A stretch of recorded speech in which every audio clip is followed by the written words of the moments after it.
warahmatullahi wabarakatuh. Halo sahabat Surya, kembali lagi bersama kami di podcast Surya Menyapa bersama saya Salwa Salsabila dan rekan saya Ayuko Malasari.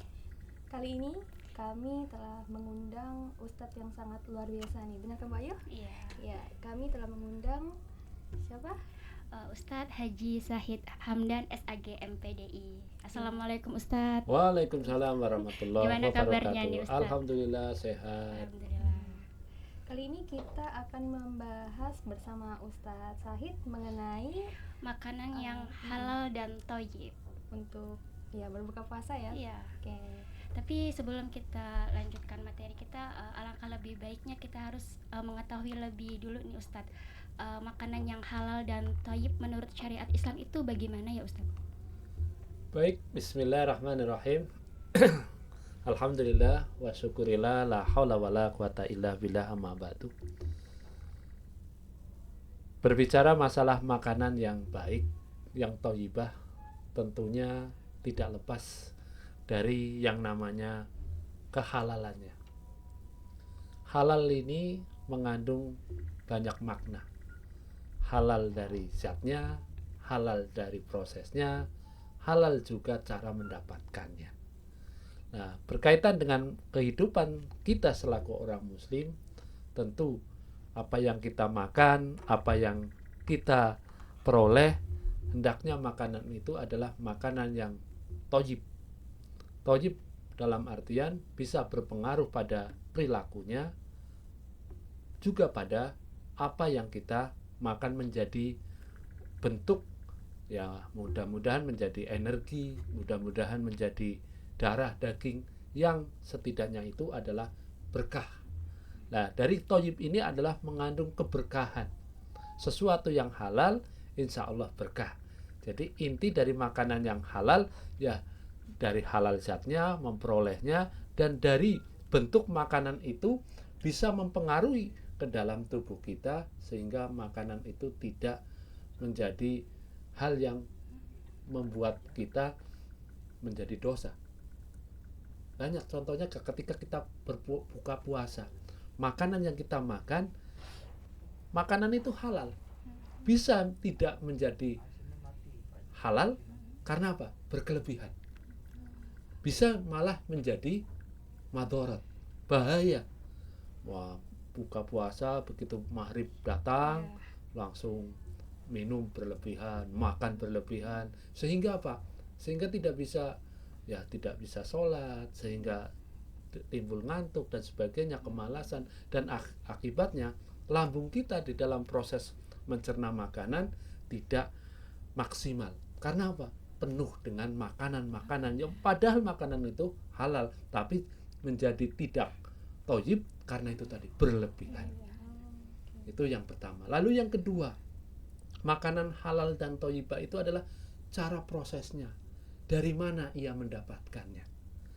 Kalau Allah memberikan rezeki yang halal, barokah dan thayyibah, maka kita juga harus mencari makanan, mencari rezeki yang halal dan barokah juga. Karena apa? Nanti berpengaruh pada tindak tanduk kita.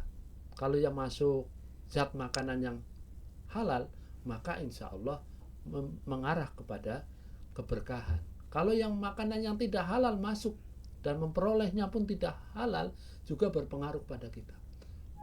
Bisa berbuat maksiat, bisa jadi dosa, dan lain sebagainya. Yang jelas, kalau bisa, makanan yang kita peroleh, ya, yang kedua tadi adalah cara prosesnya mendapatkannya. Harus halal dan thayyibah.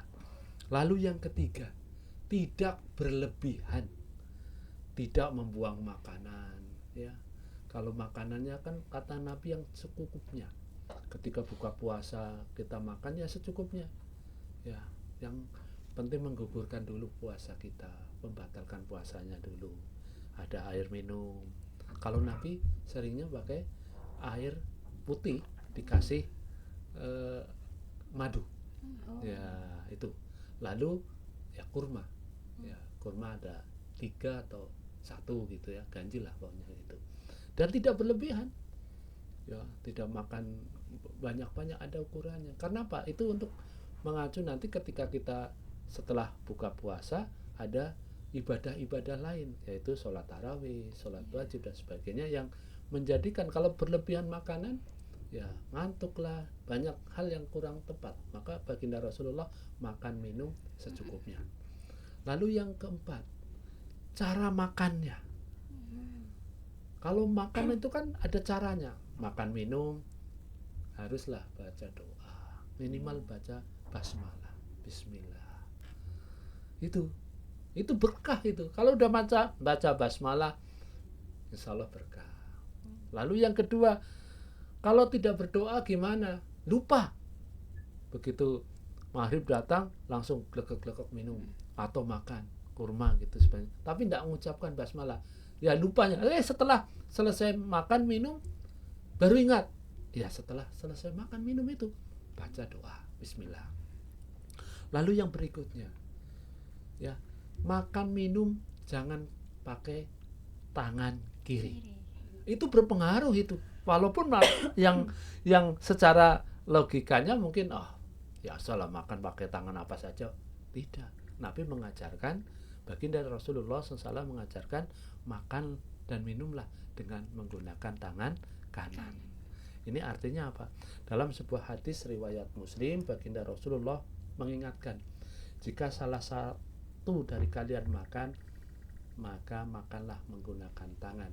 Dan jika ia minum, minumlah menggunakan tangan. Karena sesungguhnya setan itu makan dan minum menggunakan tangan kiri. Berarti kalau kita makan dan minum menggunakan tangan kiri, berarti setan ikut beraktivitas membantu makan yang kita makan. Karena setan memakan dan minum menggunakan tangan kiri. Nah, itu. Kalau misalnya tanpa disengaja nih Ustaz megang tangan kiri gitu kalau tidak disengaja tidak masalah, namanya juga tidak disengaja. Ini kan kalau kebiasaan kita. Ya kalau kebiasaan, ya saya sering mengingatkan ya kepada anak murid kita, kalau makan jangan sambil berdiri, jangan sambil jalan kan, makan minumlah dengan membaca basmalah ya, lalu menggunakanlah tangan kiri. Nah, ini kan juga tujuannya apa tadi. Tapi kalau lupa ya sering-seringlah mengingatkan dengan banyak istighfar, astagfirullahaladzim. Nah itu lupa bisa kita obati dengan beristighfar.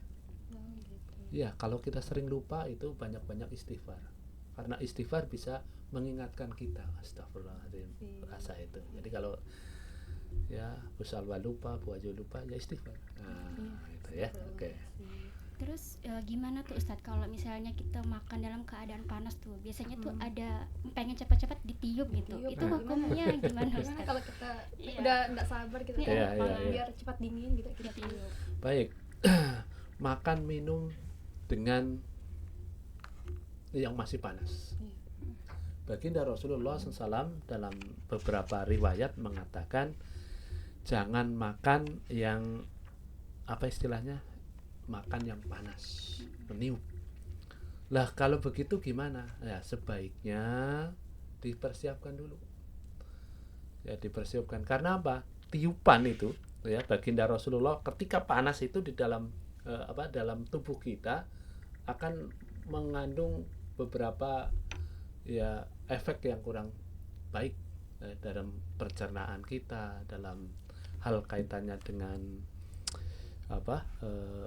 lambung kita, ada juga di tenggorokan kita bisa panas dalam dan lain sebagainya. Ternyata itu banyak pengaruhnya di dalam kesehatan. Maka baginda Rasulullah mengingatkan kalau kita makan jangan yang panas, lalu meniup ya, tiup ya, kalau bisa ya ditunggu agak dingin lah gitu ya. Jadi di dalam beberapa makanan itu jangan menggunakan ketika panas ya.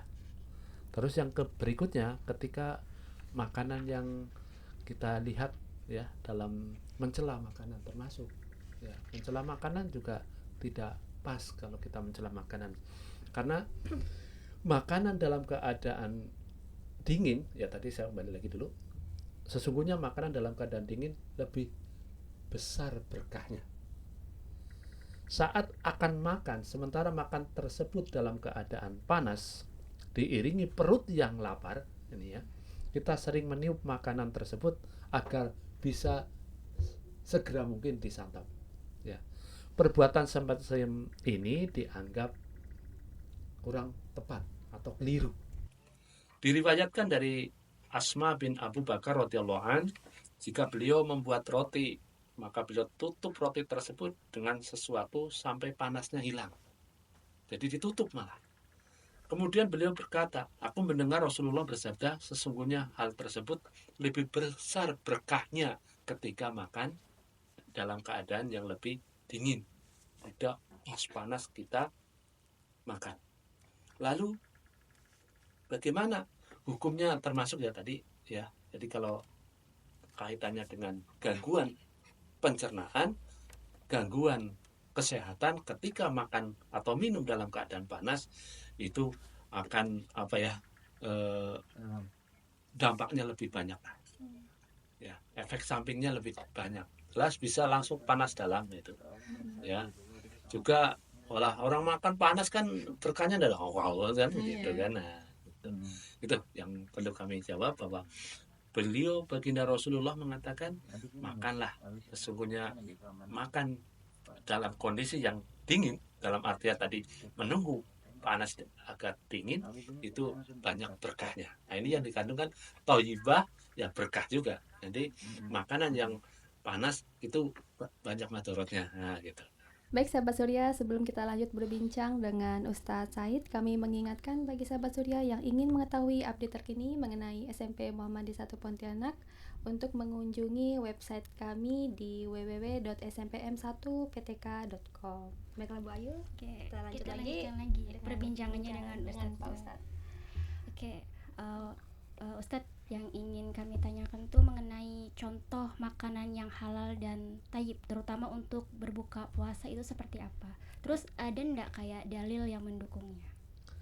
Pertanyaan yang cukup bagus kaitannya dengan makanan yang halal beserta dalilnya ya. Iya. Nah, baik dalil secara Al-Quran, dalil secara hadis Rasul kan gitu. Jadi contoh makanan yang halal, yang pertama adalah semua makanan yang tidak diharamkan oleh Allah dan Rasulnya itu halal. Kalau semua makanan yang tidak diharamkan oleh Allah dan Rasulnya, maka itu halal. Bisa dilihat dalam surat Al-Baqarah ayat 29, yang artinya dialah Allah yang menjadikan segala yang ada di muka bumi untuk kamu. Dalam sebuah hadis, baginda Rasulullah juga mengatakan tentang makanan dan minuman yang halal. Apa yang dihalalkan oleh Allah dalam kitabnya adalah halal, apa yang dihalalkan oleh Allah dalam kitabnya adalah halal. Dan apa yang diharamkan oleh Allah di dalam kitabnya adalah haram. Dan apa yang didiamkan, artinya didiamkan tidak dijelaskan, ya, maka barang itu termasuk yang dimaafkan. Hadis riwayat Imam Tirmizi, Ibnu Majah. Jadi hadis ini sahih. Jadi apa yang diharamkan oleh Allah dalam kitab Al-Quran, maka itu haram. Maka yang dihalalkan dalam kitab Al-Quran, dalam kitabnya adalah halal. Dan apa yang didiamkan, dalam artian tidak diterangkan, maka barang itu termasuk yang dimaafkan. Hadis riwayat Tirmizi. Nah, lalu yang kedua, contoh makanan yang halal adalah semua makanan yang tidak memberi madarat. Makanan yang halal yaitu makanan yang tidak memberi madarat. Madarat itu artinya tidak membahayakan. Tidak membahayakan kesehatan, tidak membahayakan ya dari yang jasmani kita, tidak merusak akal, tidak merusak moral dan akidah, itu halal. Tapi kalau yang memberikan madarat, haram. Kita lihat dalam surat Al-Baqarah ayat 195, dan janganlah kamu menjatuhkan diri ke dalam kebinasaan. Nah, itu. Jadi ya contohnya makanan yang madarat, ya, narkoba, itu madarat itu. Minumannya ya madarat. Pokoknya merusak akal, moral. Nah, itu haram. Lalu yang ketiga, makanan yang termasuk adalah binatang ternak. Binatang ternak adalah halal. ya, ada sapi, kerbau, unta, kambing, domba, itu termasuk makanan dan minumannya, susunya itu halal. Sebagaimana Allah katakan dalam surat Al-Maidah ayat 11 ayat 1, telah dihalalkan bagi kamu memakan binatang ternak. Lalu yang keempat, binatang yang hidup di laut, air, ya, itu halal. Berdasarkan dalil Allah Ta'ala mengatakan dalam surat Al-Maidah ayat 96, dihalalkan bagimu binatang buruan laut, makanan yang berasal dari laut, sebagai makanan yang lezat bagimu. Sementara dalam hadis Rasulullah SAW mengenai laut, bahwa laut itu suci airnya dan halal bangkainya. Ya, lalu yang kelima, ikan dan belalang itu halal. Binatang hasil buruan juga halal. Nah, lalu kriteria makanan halal dalam Islam yang dalam berbuka puasa kaitannya dengan makannya, ya cari hal yang halal zatnya dulu. Ya, berbuka dengan apa yang halal. Nasi, ya kalau di Indonesia ya nasi kan, ya, pakai ayam, pakai telur dan lain sebagainya. Itu yang gampang lah.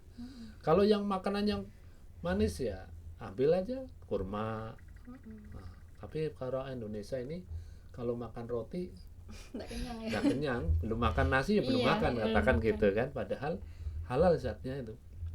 Lalu yang kedua, cara halal, cara mendapatkannya, proses pengelolaannya, ya, dan lain sebagainya. Jadi kalau untuk kehalalan itu banyak ya, jadi dari binatang-binatang, dari yang dihalalkan dalam Al-Quran, dalam hadis, berarti halal, ya itu. Ustadz, kembali lagi ke makanan halal dan thayyibnya. Apakah dosa Ustadz ketika kita hanya memperhatikan halalnya saja? Contohnya kayak mie instan ya Ustadz. Mie instan itu kan halal, cuman thayyibnya itu Ustadz. Nah, itu gimana ya Ustadz? Ya, baik.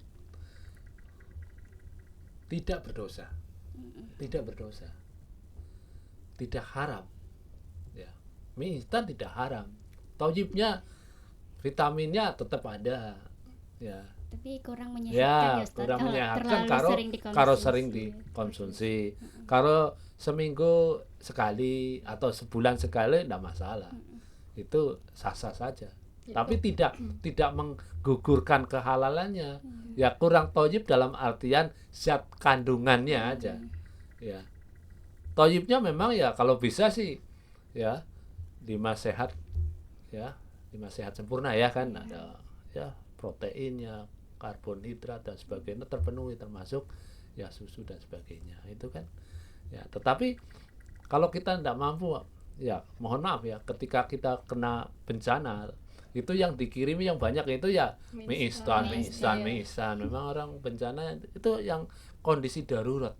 Dari kondisi darurat ya makanan yang cepat saji yang disiapkan, karena ya mungkin berasnya jarang, cari kayu bakar ataupun kompornya juga lagi dalam keadaan banjir, jadi yang cepatlah menangani banjir seperti itu, sehingga kaitan dengan makanan yang instan. Tetapi dari kethayyibannya memang ya janganlah sering-sering mengkonsumsi mie instan. Nah, kalau mie sehat ya ada mie instan, mie sagu ada sehat, ya boleh. Apalagi mie apa ya? Yasin gitu. Ya pokoknya mie sagu itu ya jelas sehat karena terbuat dari sagu kan gitu. Dan tidak ada, dalam artian tidak ada efek samping dari segi keinstanan. Tentu prosesnya lama juga itu buat mie instan, mie sagu itu prosesnya agak lama juga. Nah itu masaknya juga agak lama lah. Jadi gitu. Kembali lagi untuk tidak berlebih-lebihan ya. Ya pada intinya tidak berlebih-lebihan ya, karena berlebih-lebihan itu ya menjadi madorot. Ya madorot. Oke, tidak terasa ya Bu Salma udah ya di penghujung waktu. Udah seru sekali ngobrol dengan Ustadz Zahid mengenai makanan halal dan thayyib. Banyak mungkin ilmu juga ya yang bisa kita dapatkan untuk hari ini. Mungkin Ustadz boleh share tips-tipsnya nih Ustadz untuk dalam memilih makanan. Dalam memilih makanan, apalagi kita kan bentar lagi nih mau udah pulang puasa. Baik, yang perlu saya sampaikan pertama, makan minum jangan tergesa-gesa. Ini yang perlu sering kita lihat ketika berbuka puasa, sering tergesa-gesa. Semuanya ketika menyiapkan untuk buka puasa, makanan semua ada. dari gorengan, dari makanan, dari minuman, semuanya ada. Tetapi ketika waktu buka puasa, air minum ya 1 gelas, 1,5 gelas saja sudah bikin lega.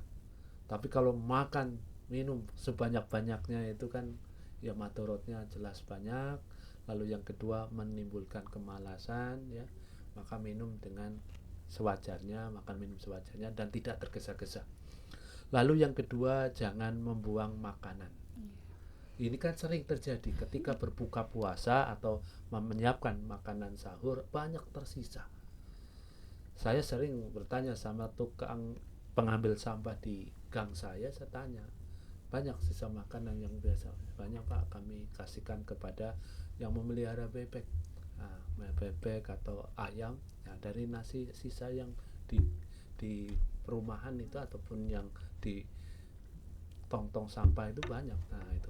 Lalu yang perlu saya sampaikan juga, minum jangan yang panas, makan yang panas ya, agar didinginkanlah sebentar. Ya ini perlu. Karena apa? Mengandung keberkahan.